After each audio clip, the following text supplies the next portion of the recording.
And the next one is public participation, public forum, and we've got Cameron Bassett from Westmount School who will present to the council on the creation of a biodegradable plant pot as part of the Young Enterprise Scheme. So would Cameron like to come forward?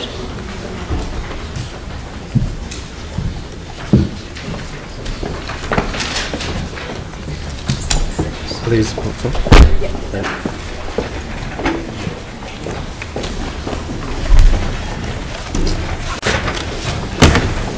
And we've got two of you, so it's Cameron and Fergus. Welcome. Yep. First time in front of council. Most definitely. Yeah. Well, welcome especially. Your 5 minutes starts now. Good morning. Good morning, everybody. Thanks for this opportunity to speak, and a special thanks to Mrs. Templeton who gave us this connection. But we're from Westmount School, and as I said, I'm Cameron and this is Fergus.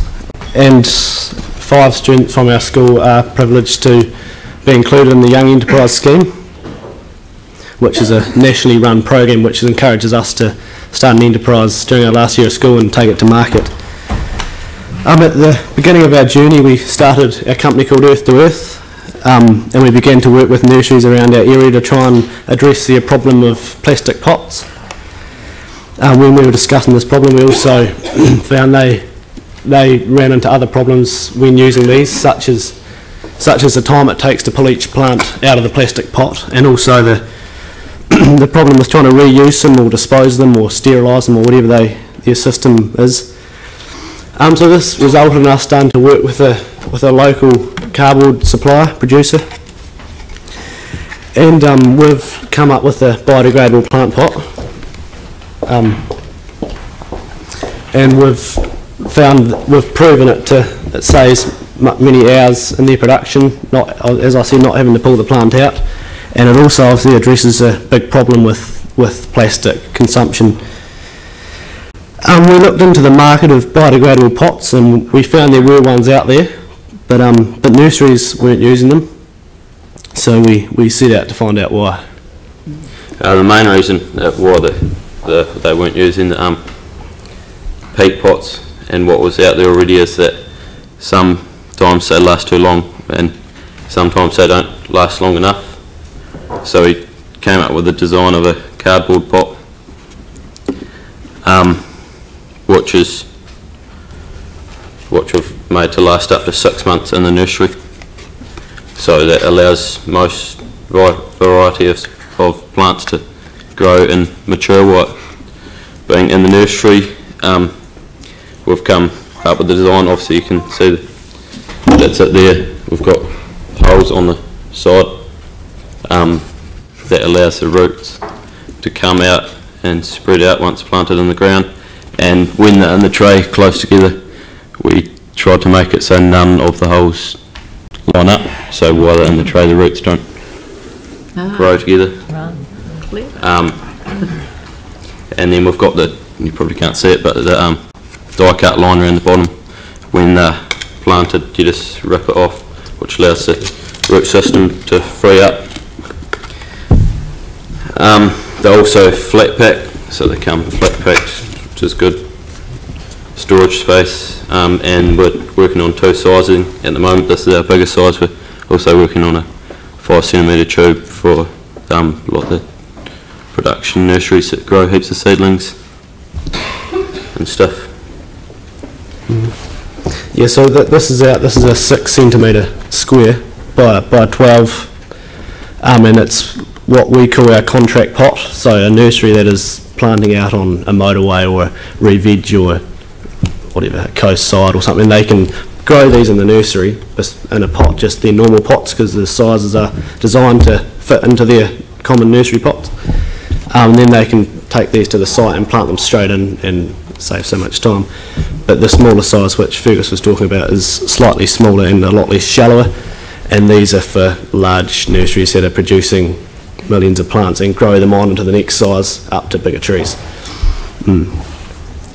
But as a result of us being here, what we'd love to see is these sort of biodegradable pots being specified. specified for use from nurseries, because a lot of nurseries we talk to, they say, well, what we use works, so why would we use these? We'd use these when people request them.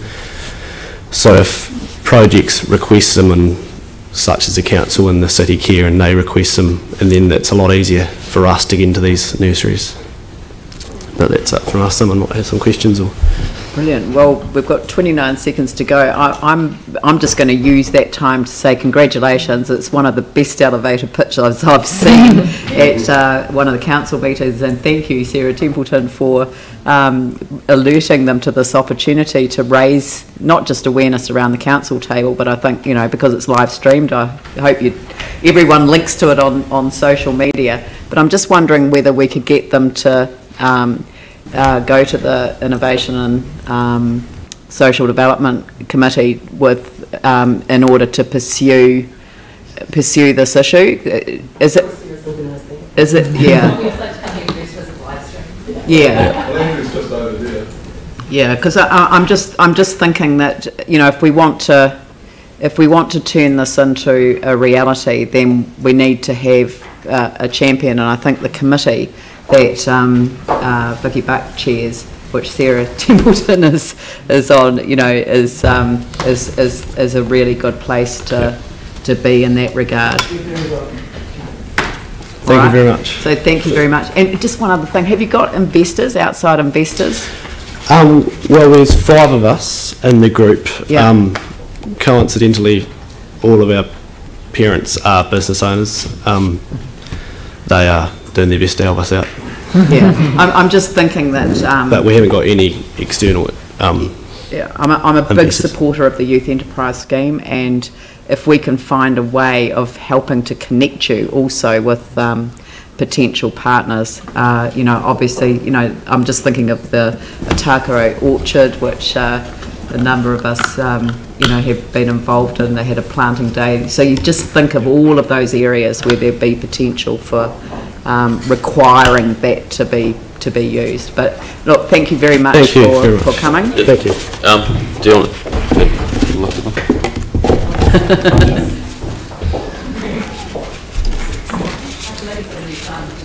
Yeah. Right. Thank you very much. I might just leave them with your secretary, and she said she was going to help me distribute them at the end. Thank you. Thank you. Right. And the next one, Joe Hooker from the Avon Heathcote Estuary Ehutai Trust, who's presenting a deputation to the Council on item 42, South Shore Floodplain Management Short-Term Options. And we're actually going to defer the consideration of the paper until 9 o'clock next week, because there's obviously, it's quite a significant set of recommendations, and we want to analyse them in a wee bit more depth, but we'll still hear your deputation today, so thank you very much. Good morning, everybody. This is a deputation on damage to the South New Brighton Natural Restoration Sites following the emergency works in response to the flooding and the storm on the 21st and 23rd of July 2017. The Avon Heathcote Estuary Ehutai Trust is a charitable society registered in 2003 to advocate for the Avon Heathcote Estuary Ehutai. The vision of the trust is communities working together for clean water, open space, safe recreation and healthy ecosystems that we can all enjoy and respect. One of the Trust's restoration projects around the estuary, and partly funded by Council, is led by Scott Butcher and is focused on native restoration and regeneration within South New Brighton Park. This is a project with the endorsement and support of the Council and the Community Board and the local community, and aligns with the Council's South New Brighton Reserves Development Plan. The ecology of the site includes important salt marsh, graduating into coastal forest habitats that are unique and sensitive to climate change and that demand adequate space to retain resilience to sea level rise. During the recent storm of 21-23 July, due to the combined effects of significant rainfall in the catchment, king tides and storm surge, inundation from the estuary was experienced in South Brighton and South Shore. Emergency response measures were triggered to reinforce flood protections in the area, including the construction of a new stock bank in South Brighton Park between the northern end of Ebtide Street and South New Brighton Motor Camp, alongside an existing track. These works resulted in damage to many restoration plantings and to salt marsh and to other habitats in this area.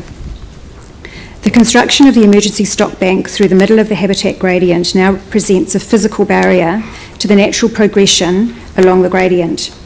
Habitats that experience inundation from the estuary that would allow salt marsh to retreat to higher inland with sea level rise are now cut off from the estuary.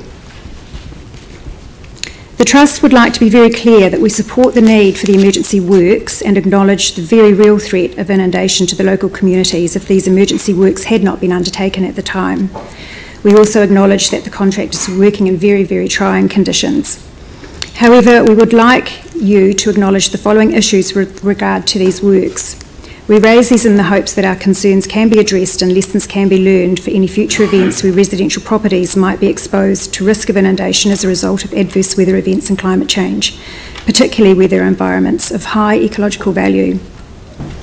We are concerned that warnings by local communities of vulnerabilities in the existing flood protection measures were not adequately heeded and addressed prior to the event. If these had been heeded, then a more planned approach to flood protection enhancements would have been undertaken with greater consideration of the ecological values of the environment. Where possible, flood protection measures should be designed to include natural ecological systems. In many cases, these ecological systems can be a buffer against wave or river dynamics in extreme weather events, as well as being of intrinsic value in their own right.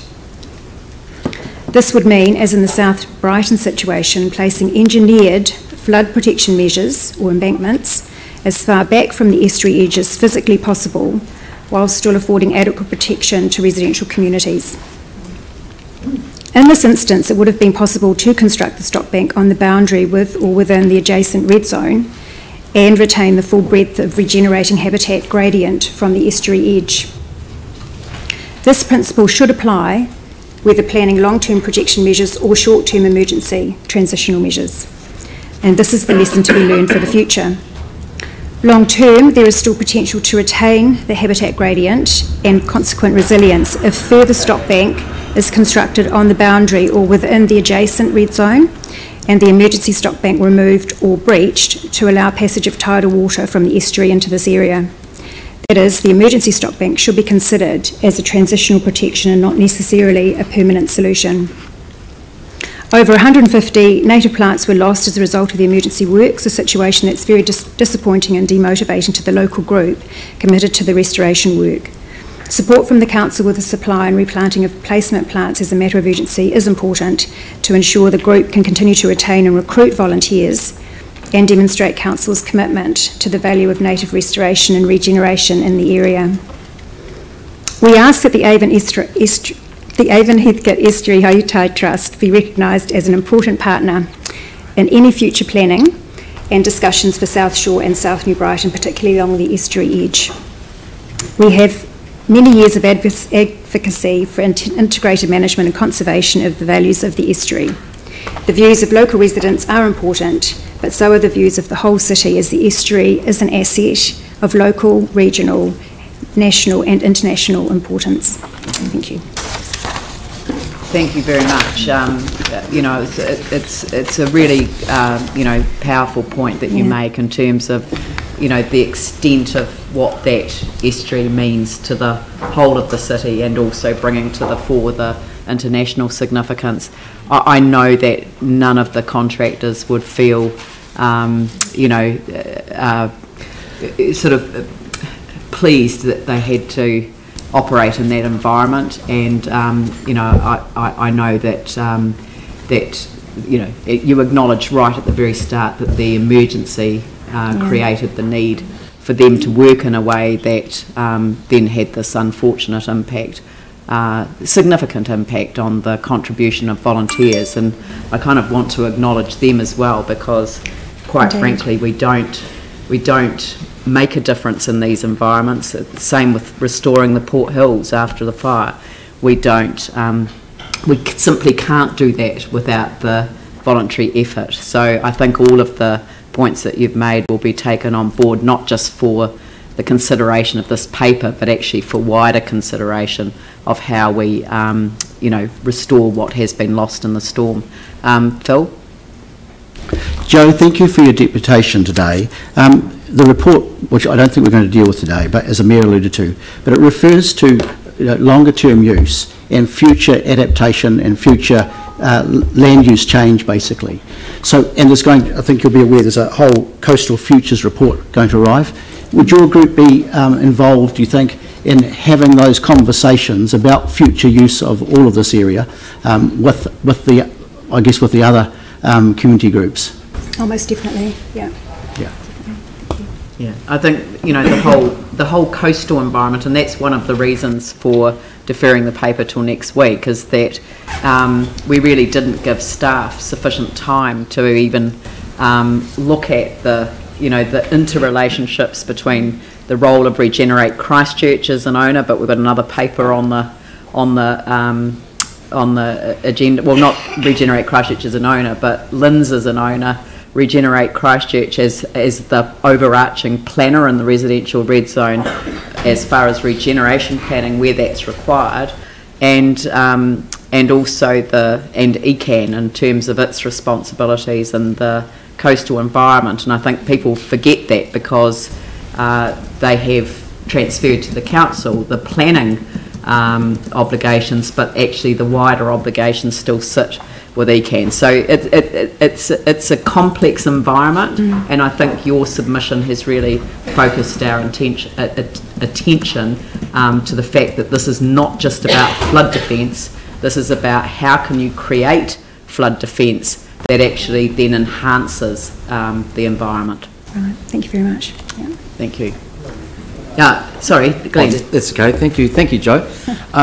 So what I'm hearing, and I think the Mayor's just said this anyway, we're not hearing an either or. I mean, we're hearing from the letter, obviously the need for protection for residents, but also retention of fundamental ecological values. Is that?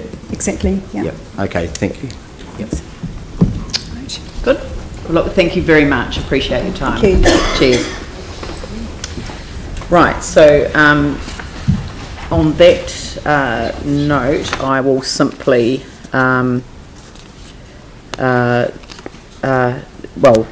that the South Shore floodplain management short-term options is let to lie on the table to